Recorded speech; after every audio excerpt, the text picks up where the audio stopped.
Leer es muy guau es un taller de animación a la lectura con perros. Es una actividad educativa que pretende acercar a los niños y niñas el mundo de la literatura infantil, el mundo de los libros, el uso de la biblioteca, y además, para que sea una actividad más motivadora y divertida, tenemos con nosotros a nuestros perretes. Cada niño y niña tenía un momento individual para poder leerle un libro de la biblioteca a uno de nuestros perretes, y además, de manera simultánea, se hacían unas actividades grupales con el técnico de educación infantil, todas ellas relacionadas con la lectura.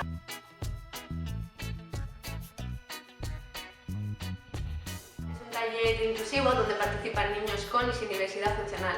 El único criterio es que estén dentro del rango de edad entre los 4 y los 12 años. Gracias al equipo que formamos Leer es muy guau, todas las actividades están adaptadas utilizando sistemas aumentativos de comunicación, sistema bimodal. Básicamente adaptar las actividades al nivel de desarrollo.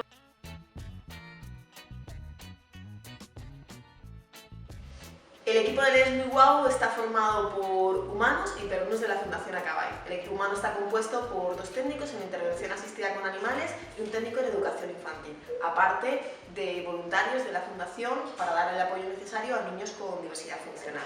Pero la parte estrella del equipo son los perrunos de la Fundación, que son los que despiertan mayor emoción y entusiasmo en los niños que vienen a realizarle la actividad.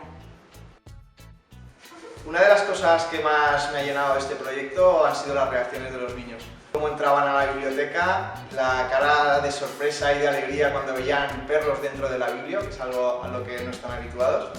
Y bueno, el ver cómo se divertían, verlos alegres, ver la motivación que tenían para ir a coger un libro porque sabían que iban a ir a leerse a uno de los perretes, bueno, ha sido espectacular. Este proyecto se ha hecho en colaboración con la red de bibliotecas municipales y públicas y ha sido posible gracias a Bayer, que nos ha estado apoyando para que durante todo este año hayamos podido llegar a todas estas bibliotecas y a todos estos niños.